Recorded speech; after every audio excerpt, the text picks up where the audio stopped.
Shalom jemaat yang dikasihi Tuhan, kita bersyukur pada kesempatan hari ini kita bisa berjumpa dalam persekutuan tengah minggu kita. Karena itu mari kita bersama-sama berdoa terlebih dahulu sebelum kita memuji akan nama Tuhan. Mari kita berdoa. Bapa dalam surga, kami bersyukur karena Tuhan sudah memberikan kami waktu, kesempatan di tengah-tengah kesibukan kami untuk bersama-sama bersekutu sekalipun di rumah kami masing-masing. Kami percaya Tuhan, ketika kami memuji akan nama Tuhan dengan sepenuh hati, maka Engkau yang hadir dimanapun kami berada. Terpuji nama Tuhan, di dalam nama Tuhan Yesus kami berdoa. Amin. Jemaat yang dikasihi Tuhan, kita bersyukur sebab hari ini kita ada karena kasih Tuhan. Karena itu sebagai orang-orang yang dikasihi Tuhan, seharusnya kita juga memiliki kasih yang lemah lembut dari Tuhan.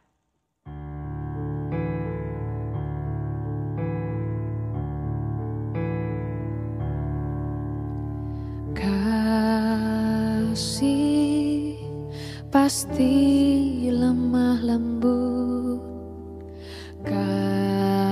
kasih pasti memaafkan, kasih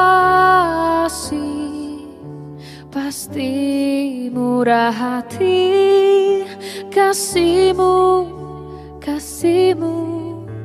Tuhan.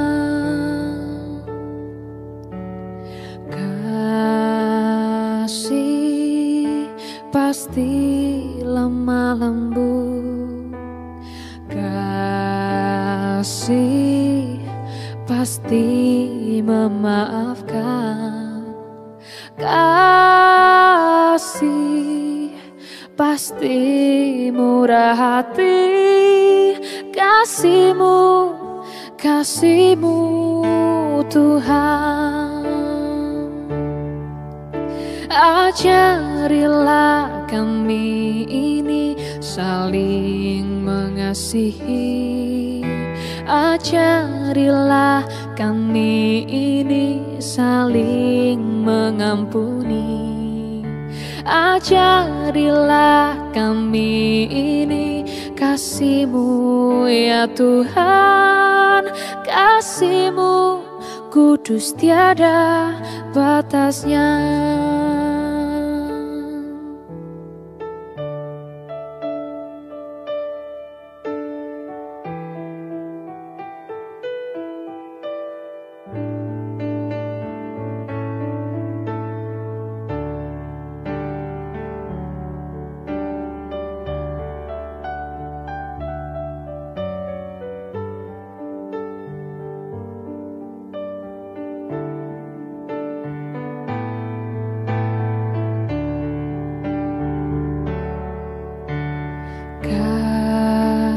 Kasih pasti lemah lembut,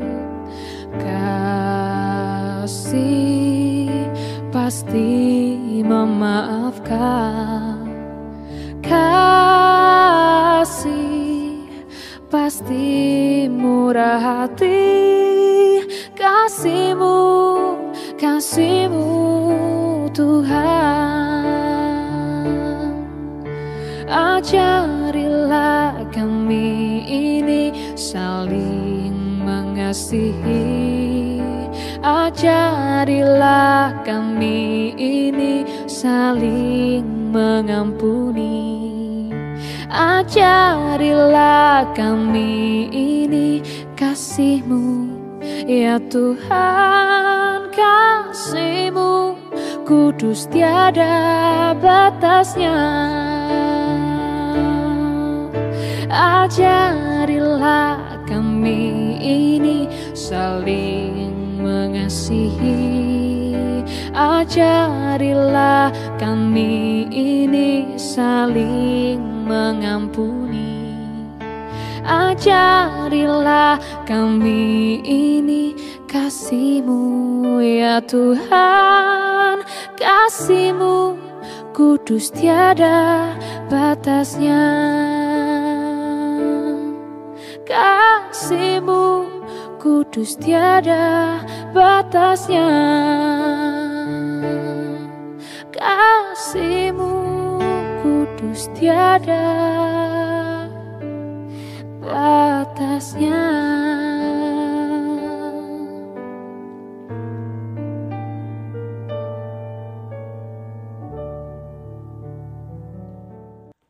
Saudara, kita akan bersama-sama merenungkan firman Tuhan. Sebelumnya terlebih dahulu kita masuk dalam doa untuk meminta pertolongan Tuhan.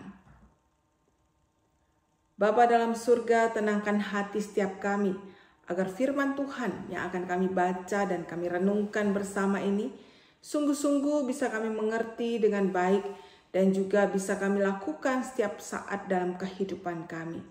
Di dalam nama Tuhan Yesus kami berdoa. Amin. Saudara, mari kita bersama-sama membuka bagian firman Tuhan yang terambil dari kitab Yesaya pasal yang ke-53. Yesaya pasal 53, kita akan baca ayat yang ketiga hingga ayat yang ke-7. Demikianlah firman Tuhan. Yesaya 53 ayat 3 sampai dengan ayat yang ke-7. Dia dihina dan dihindari orang, seorang yang penuh kesengsaraan dan yang biasa menderita kesakitan. Ia sangat dihina sehingga orang menutup mukanya terhadap dia, dan bagi kita pun dia tidak masuk hitungan. Tetapi sesungguhnya penyakit kita lah yang ditanggungnya, kesengsaraan kita yang dipikulnya. Padahal kita mengira dia kena tulah, dipukul dan ditindas Allah. Tetapi dia tertikam oleh karena pemberontakan kita.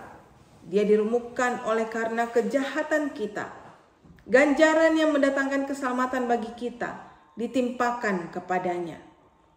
Dan oleh bilur-bilurnya kita menjadi sembuh. Kita sekalian sesat seperti domba. Masing-masing kita mengambil jalannya sendiri. Tetapi Tuhan telah menimpakan kepadanya kejahatan kita sekalian. Dia dihina tetapi dia membiarkan diri ditindas dan tidak membuka mulutnya. Seperti anak domba yang dibawa ke pembantaian. Seperti induk domba yang keluh di depan orang-orang yang menggunting bulunya. Padahal ia tidak membuka mulutnya. Demikianlah pembacaan firman Tuhan. Yang berbahagia adalah setiap kita yang membaca dan merenungkan serta melakukan firman Tuhan dalam hidup kita. Saudara yang dikasihi Tuhan, tema kita sore hari ini adalah kasih dan penderitaan. Suatu ketika ada seorang petani. Petani ini secara tidak sengaja menemukan seekor kuda putih yang cantik sekali, yang sangat cantik di tengah-tengah hutan ketika dia sedang berjalan menyisir hutan. Saudara, lalu kuda putih yang gagah dan indah ini dibawa pulang ke rumahnya. Orang-orang satu desa dia lalu berkata demikian, saudara. Wah, kamu beruntung sekali. Kamu bisa mendapatkan seekor kuda putih yang sangat cantik dan luar biasa indah seperti ini. Petani itu dengan kalem hanya berkata, jangan cepat-cepat menilai keberuntungan atau ketidakberuntungan dalam hidup seseorang. Kita jalani saja dahulu. Lalu saudara, beberapa waktu kemudian anak laki-laki satu-satunya dari petani ini mencoba untuk menunggangi kuda tersebut. Ketika dia belajar menunggangi kuda ini, karena kuda ini termasuk kuda liar, lalu secara tidak sengaja anak laki-laki ini terpelanting dari kuda dan kemudian kaki sebelah kanannya patah. Dan celakanya saudara, patahnya itu agak parah sehingga membuat dia itu pincang untuk seumur hidupnya. Kemudian penduduk desa mulai berbisik-bisik dan berkata kepada petani itu, waduh, kasihan sekali kamu ya. Padahal kamu menemukan kuda itu, tetapi ternyata kuda itu membawa celaka kepada kamu. Sehingga kemudian anak laki-lakimu satu-satunya itu cacat untuk seumur hidupnya. Lalu kemudian petani tadi berkata lagi, saudara, jangan cepat-cepat menilai apakah itu keberuntungan atau kecelakaan. Kita lihat saja dahulu, kita jalani aja dahulu. Nah, saudara, beberapa waktu kemudian negara tempat mereka tinggal itu berperang dengan negara sebelah, sehingga kemudian seluruh pemuda yang ada di negara itu termasuk di desa si petani itu diwajibkan untuk ikut turun berperang di dalam peperangan ini. Semua pemuda-pemuda yang ada di desa itu kecuali anak laki-laki Pak Tani tadi, karena kakinya cacat dan orang cacat tidak diperbolehkan untuk ikut dalam peperangan. Saudara, lalu kemudian di dalam peperangan itu hampir seluruh daripada pemuda-pemuda itu, sebagian daripada pemuda-pemuda yang ikut berperang itu tewas di medan perang. Beberapa yang selamat itu pulang. Dan juga anak Pak Tani itu termasuk orang yang selamat karena dia tidak ikut dalam peperangan. Orang desa mulai berkata lagi, saudara, beruntung sekali kamu.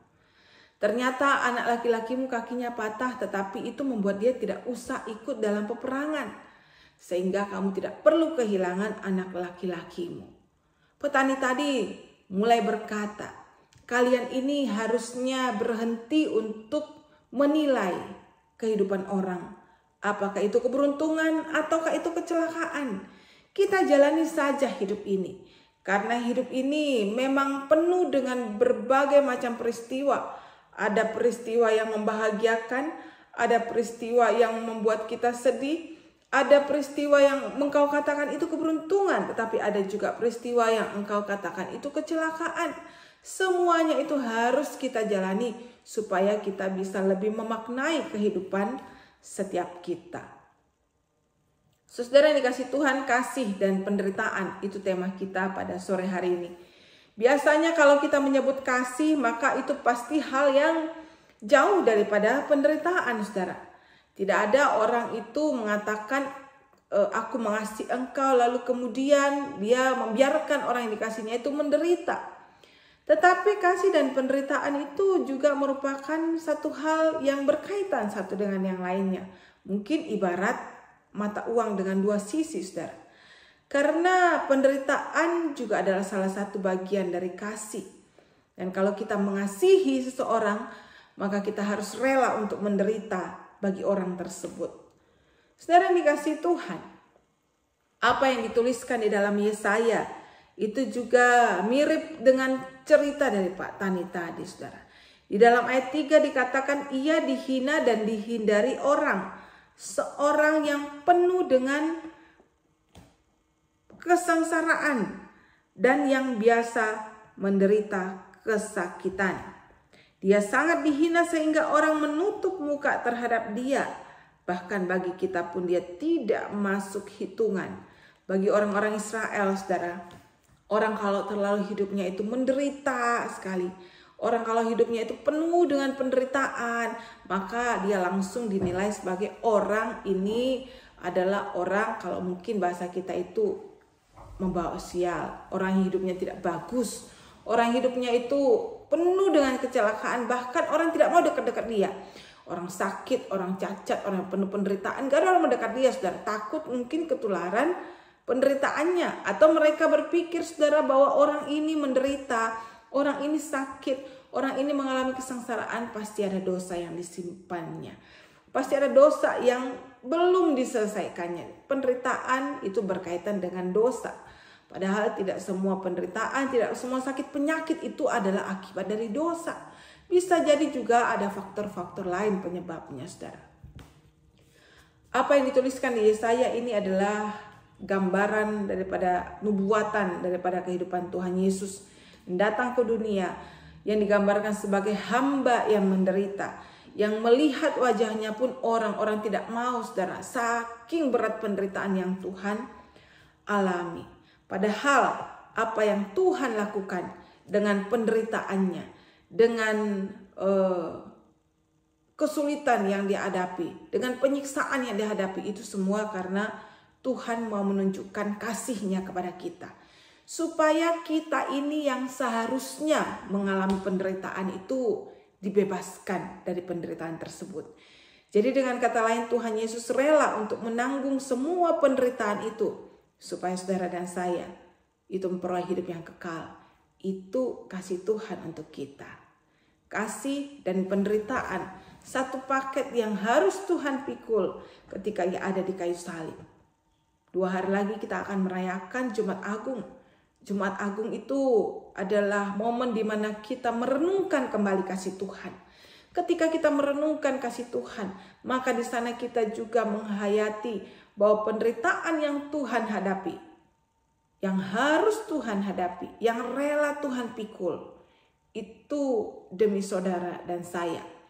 Supaya kita ini yang seharusnya menderita dalam penghukuman kekal Allah, dibebaskan dan diberikan hidup yang kekal bersama Tuhan. Nah saudara dikasih Tuhan, kasih dan penderitaan yang Tuhan kerjakan di kayu salib itu ada 3 alasannya. Yang pertama, karena kita ini berharga di mata Tuhan. Nah, saudara, ada yang berusaha menilai berapa harga satu manusia itu dari ujung rambut sampai ujung kakinya. Setelah dihitung-hitung mulai dari organ-organ yang nampak di luar sampai organ-organ yang ada di dalamnya, saudara, itu kira-kira dia mengatakan jumlah satu manusia itu kalau di total, saudara, itu berjumlah sekitar 70 miliar, saudara. Besar sekali jumlahnya. Tetapi yang Tuhan mau katakan kita berharga itu bukan soal perkara nilai uangnya, saudara. Tapi engkau dan saya berharga. Karena ini kita semua ini adalah ciptaan Tuhan. Kita semua ini adalah gambar dan rupanya Tuhan. Kita ini adalah ciptaan Tuhan yang paling mulia. Bukan juga kita lalu menyombongkan diri dengan keberhargaan kita, saudara. Tapi justru kita bersyukur karena Tuhan menciptakan kita begitu detil, begitu berharganya. Sampai Tuhan sendiri mau turun untuk menyelamatkan ciptaannya yang berharga ini. Ciptaan yang berharga ini, yang bernilai ini, yang mulia ini adalah gambar dan rupa Allah ini. Kemudian ketika jatuh di dalam dosa oleh karena pelanggaran yang dilakukan Adam dan Hawa itu, maka seketika itu juga kita menjadi budak dosa. Kalau berbicara tentang budak, saudara, maka orang-orang Israel itu punya satu konsep yang sangat bagus yang perlu kita renungkan, saudara, bahwa budak itu tidak dianggap sebagai manusia atau tidak dianggap sebagai orang. Mereka hanya dianggap sebagai barang atau harta benda, saudara, yang dimiliki oleh tuannya dan bebas untuk diperlakukan seperti yang dikehendaki tuannya. Seorang tuan bebas untuk menyuruh hambanya melakukan apapun yang dikehendakinya, dan hamba itu, budak itu, tidak boleh menolaknya. Bahkan seorang tuan bebas untuk membunuh hambanya, budaknya, tanpa harus dihukum. Suatu ketika seorang tuan itu membuat pesta besar, saudara. Membuat pesta besar, lalu kemudian di dalam pesta itu budak-budaknya itu disuruh untuk melayani tamu-tamu yang ada. Ketika tamu-tamunya sudah datang, seorang budak kemudian diperintahkan untuk membawa sebuah baki berisi minuman di dalam gelas kristal yang sangat mahal. Tidak sengaja budak itu kemudian terpeleset dan gelasnya itu hancur berantakan, saudara. Waktu melihat hal itu, tuannya sangat marah dan kemudian dia menyuruh pengawalnya untuk menghukum mati budak tersebut. Hanya gara-gara sebuah gelas kristal, saudara. Saking tidak berharganya budak itu. Kalau kita dikatakan budak dosa, maka itu berarti kita itu tuannya adalah dosa. Segala keinginan kita, kehendak kita adalah kehendak dari Tuhan kita, yaitu melakukan dosa. Dan dosa itu adalah sesuatu yang tidak berkenan di hadapan Tuhan, bertentangan dengan apa yang Tuhan kehendaki. Dan celakanya, saudara, dosa itu ujungnya adalah maut itu sendiri. Maut itu berarti kematian yang kekal dan tidak ada jalan keluarnya. Karena itu tidak ada satu manusia pun yang bisa membebaskan dirinya, apalagi membebaskan orang lain dari dosa-dosanya. Harus Tuhan sendiri yang turun ke dalam dunia ini supaya kita dibebaskan dari dosa. Tuhan tahu saudara dan saya tidak mungkin lepas dari dosa. Tuhan tahu pergumulan kita, perjuangan kita melawan dosa itu tidak akan ada hentinya kalau Tuhan sendiri tidak turun dan menyelesaikan perkara dosa ini. Karena itu Dia mau turun menggantikan kita di kayu salib. Nah, saudara dikasih Tuhan, saudara mungkin tahu olahraga yang ada pada zaman dahulu dan sangat digemari oleh orang-orang Romawi. Olahraga tersebut namanya gladiator. Biasanya di gladiator itu ada 2 petarung dengan jubah sirahnya, helm bajaknya, lalu mereka bertarung, saudara, sampai mati, saudara. Biasanya yang turun untuk diperintahkan bertarung itu para budak yang sudah dilatih. Tuan-tuan tidak ada yang ikut gladiator, saudara. Tuan-tuan itu hanya duduk di pinggiran podium untuk menyaksikan budaknya siapa yang lebih kuat daripada budak-budak yang lain. Nah, saudara, olahraga ini sangat digemari, saudara. Dan ini mungkin cikal bakal daripada olahraga tinju, saudara, saat ini ya, saling menyakiti. Tapi yang dahulu lebih kejam, saudara, saling menyakiti sampai bunuh-bunuhan. Padahal waktu olahraga ini sedang hit-hitnya atau sedang viralnya, kaisar yang memerintah itu adalah Kaisar Konstantin, yang notabene dia adalah kaisar yang beragama Kristen dan sangat memerintahkan rakyatnya untuk memeluk agama Kristen.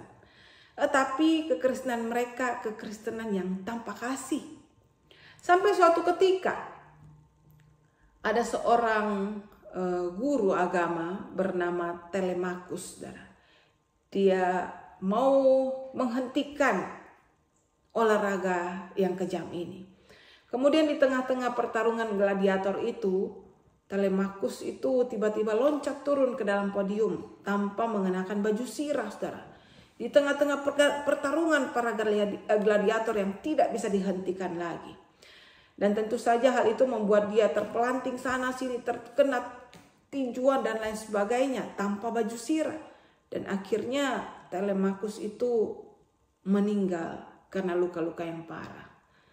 Saudara, sebelum dia meninggal, dia menghimbau supaya rakyat Roma itu menghentikan olahraga yang kejam ini. Dan kemudian beberapa orang tergerak hatinya, lalu kemudian mereka bersepakat untuk tidak lagi mengadakan pertarungan gladiator. Sehingga mulai saat itu pertarungan ini dihentikan. Saudara dikasih Tuhan, kalau kita dikatakan budak dosa, kita itu ibarat para gladiator itu ada di dalam podium, saling berantem satu dengan yang lain. Sedangkan Tuhan kita, musuh-musuh kita itu ada di podium menertawakan kita, saudara. Dosa itu, iblis yang juga sudah jatuh dalam dosa itu menertawakan kita. Karena kita saling bunuh-bunuhan dalam podium gladiator itu. Perlu seorang juru selamat untuk mati bagi kita, dibebaskan daripada podium itu.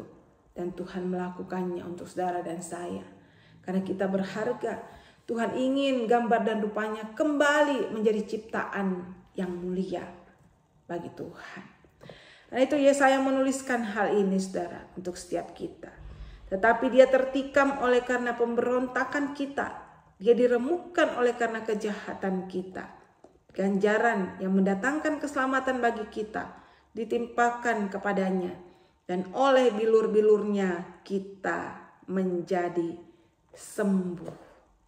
Kita yang ibaratkan domba yang sesat ini dikembalikan ke kandangnya supaya memperoleh kasih Tuhan.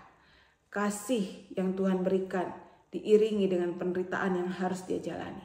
2 hari lagi kita akan menyambut Jumat Agung. Kiranya firman Tuhan ini menjadi perenungan kita. Bahwa Tuhan mati bagi kita karena kasih-Nya. Supaya saudara dan saya memperoleh hidup yang kekal. Dan melihat masa depan di dalam hidup yang kita jalani sekarang ini. Karena itu jangan pernah menyerah di dalam hidup ini. Jangan pernah menyerah dengan dosa yang kita sedang gumulkan bersama. Jadilah pemenang-pemenang untuk lepas dari dosa tersebut supaya kematian Kristus tidak sia-sia. Jangan pernah menyerah dengan penderitaan yang kita hadapi karena Kristus sudah mengalami penderitaan yang jauh lebih besar daripada yang kita alami. Tuhan Yesus memberkati. Mari kita berdoa. Bapa dalam surga, kami bersyukur sebab firman Tuhan pada sore hari ini mengingatkan kami akan kasih Tuhan yang begitu besar bagi setiap kami, umat manusia ini. Kami yang tadinya orang-orang yang tidak bisa membedakan mana yang benar, mana yang salah, mana tangan kanan ataupun tangan kiri. Kami yang tadinya hidup semaunya ini, Tuhan datang untuk kami. Kami yang tidak layak ini, Tuhan justru mati untuk setiap kami. Supaya kami punya masa depan dalam kehidupan ini. Supaya kami tidak diperbudak lagi oleh dosa-dosa yang selama ini kami lakukan. Kami rindu Tuhan, supaya pengorbanan Kristus sungguh-sungguh bukan hanya kami hayati, tetapi juga bisa kami patrikan dalam hati kami, supaya hidup kami ini sungguh-sungguh menjadi kehidupan yang berkenan di hati Tuhan. Kami berdoa untuk saudara kami yang saat ini berjuang dengan sakit penyakitnya. Tuhan, Engkau sendiri yang berbelas kasihan untuk mereka, menjamah dan juga mengangkat semua sakit penyakit di dalam kehidupannya, menggantikan dengan tubuh kekuatan yang baru dari Tuhan. Kami juga berdoa untuk mereka yang bergumul di dalam kehidupan, di dalam keluarga, untuk anak-anak, untuk usaha dan pekerjaan. Tuhan, Engkau yang turun tangan dan berbelas kasihan, memberkati setiap mereka, memberikan jalan keluar yang terbaik bagi setiap hamba-Hamba-Mu ini. Kami juga berdoa untuk setiap gereja Tuhan, mempersiapkan Jumat Agung dan Paskah. Biar ini bukan hanya perayaan tahunan saja, tetapi sungguh-sungguh mengingatkan kami betapa besar kasih Kristus dan penderitaan yang sudah Tuhan lakukan untuk setiap kami. Kami juga berdoa untuk bangsa dan negara kami ini Tuhan. Engkau juga yang menolong supaya pemimpin-pemimpin bangsa kami bekerja dengan baik, memberikan kesejahteraan bagi setiap rakyat Indonesia. Terpuji nama-Mu Tuhan. Ini doa kami di dalam nama Tuhan Yesus kami berdoa. Amin.